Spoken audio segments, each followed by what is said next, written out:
जय हिंद बच्चों। देखिए आज हम एक्सरसाइज 10 क्लास 10 के एक्सरसाइज 10 का एक प्रश्न करने जा रहे हैं।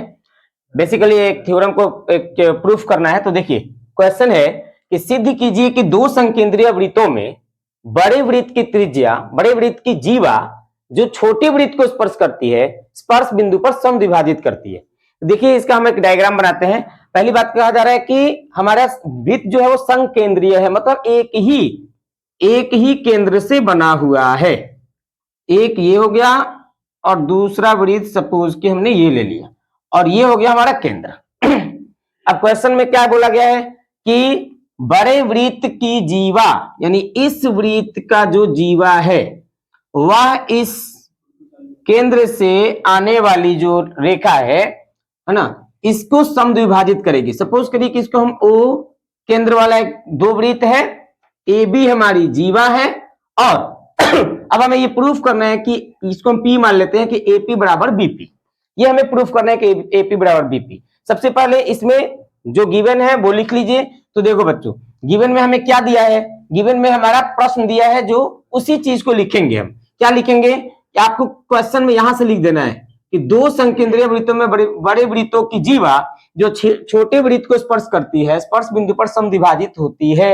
ये दिया है, मैं आपको यहां से लेके और यहां तक प्रश्न में लिख देना है। ठीक है, ये आपका हो गया, दिया है। दूसरा दिया है के बाद अब हम लिखेंगे कि इसकी रचना। तो रचना में हम क्या लिखेंगे, देखो बच्चे, रचना में हम लिखेंगे कि एओ तथा बीओ को मिलाया। ठीक है, और ये भी हमने मिलाया है, रचना ही किया है। तो हम लिख देंगे रचना में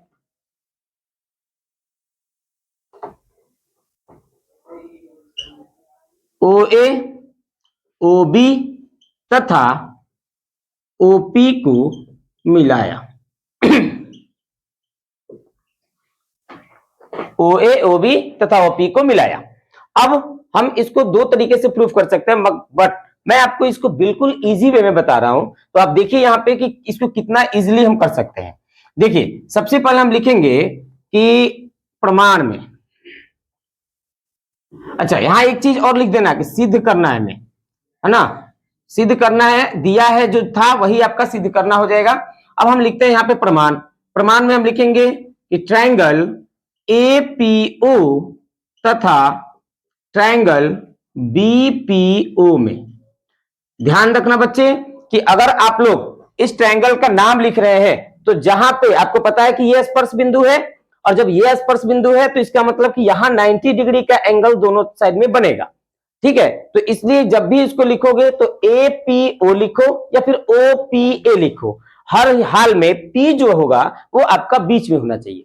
ठीक है, तो इसलिए हमने यहां लिख दिया ट्रायंगल एपीओ तथा बीपीओ में।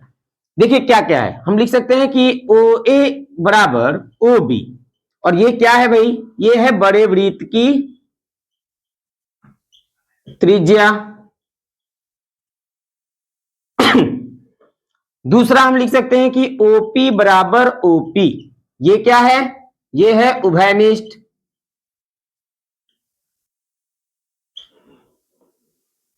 तीसरा हम लिख सकते हैं कि एंगल एपीओ बराबर एंगल बीपीओ, ये क्या है भाई, तो 90 डिग्री है दोनों।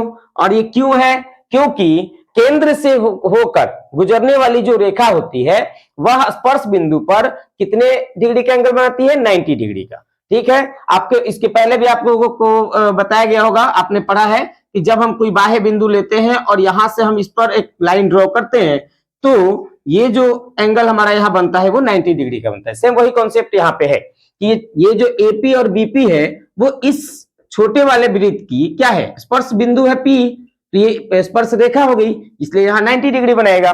ये हमारा 90 डिग्री हो गया। अब आप यहाँ देख सकते हैं कि जो हमें क्या क्या मिल गया। तो देखो ओ ए ओ बी हमारा क्या है, हाइपोटेनियस है, क्योंकि इसमें 90 डिग्री का एंगल है, इसलिए ये हो गया आपको हाइपोटेनियस। ये आपका एक साइड मिल गया और ये मिल गया 90 डिग्री का एंगल। तो हम लिखेंगे कि इसलिए